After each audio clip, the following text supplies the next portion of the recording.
Puji Tuhan, selamat pagi saudara sekalian. Terpujilah Tuhan karena berkat-Nya atas kita. Izinkan saya menyampaikan renungan pendek pagi ini. Saya beri tema harga sebuah kefasikan. Diambil dari Mazmur pasal 53 ayat 2-6 berbunyi demikian. Orang bebal berkata dalam hatinya, tidak ada Allah. Busuk dan jijik kecurangan mereka. Tidak ada yang berbuat baik. Allah memandang ke bawah dari sorga kepada anak-anak manusia untuk melihat apakah ada yang berakal budi dan yang mencari Allah. Mereka semua telah menyimpang, sekaliannya telah bejat, tidak ada yang berbuat baik, seorang pun tidak. Tidak sadarkah orang-orang yang melakukan kejahatan, yang memakan habis umatku seperti memakan roti, dan yang tidak berseru kepada Allah? Di sana mereka ditimpa kekejutan yang besar, padahal tidak ada yang mengejutkan. Sebab Allah telah menghamburkan tulang-tulang para pengepungmu. Mereka akan dipermalukan, sebab Allah telah menolak mereka. Saudara sekalian kekasih, teks kita berkata orang bebal atau orang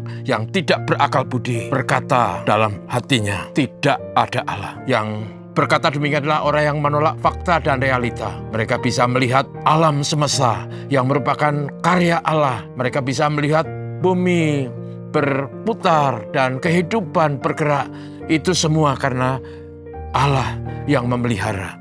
Tapi orang bebal menutup mata hatinya. Mereka berkata Allah tidak ada. Dan karena ketidakpercayaan itu yang merupakan sikap hati yang diwarnai kebodohan, maka orang berperilaku busuk dan jahat. Laku mereka menjijikkan. Laku mereka penuh dengan kejahatan. Laku mereka mencerminkan perilaku tercela, baik melalui omongan, sikap, bahkan tingkah laku. Sesungguhnya karena ketidakpercayaan kepada Tuhan itu, mereka menjadi manusia yang jahat, bejat, dan egois. Di mata Tuhan Sang Pencipta, mereka telah menyimpang dan abaikan akal budi, abaikan etika dan tata krama, moralitas yang berlaku lazim di masyarakat tidak diperhatikannya. Dan saudaraku, semuanya itu terjadi karena wujud dari ketidakpercayaan mereka kepada Tuhan. Mereka menolak kesadaran. Akibatnya, maka seperti yang kita baca tadi, Tuhan melihat dari atas, dari sorga kepada bumi di mana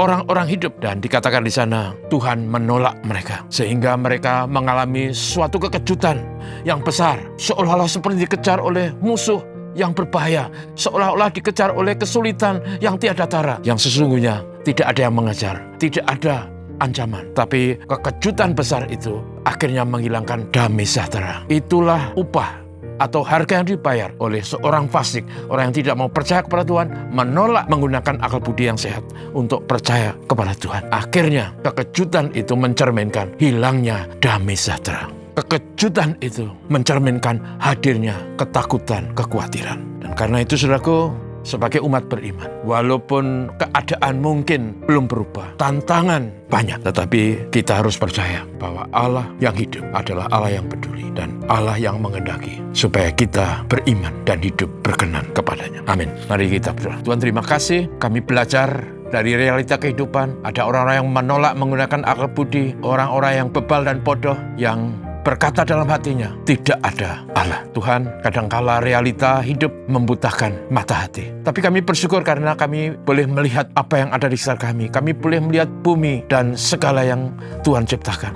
Dan kami percaya Tuhan adalah Tuhan yang Maha Kuasa. Tuhan yang kami percayai. Tuhan yang sanggup menolong kami. Yang memberikan kepada kami damai sejahtera dan rahmat. Terima kasih Engkau menolong kami. Supaya apapun situasinya, kami tidak pernah kehilangan kepercayaan dan iman. Terpujilah namamu Tuhan. Ini doa kami.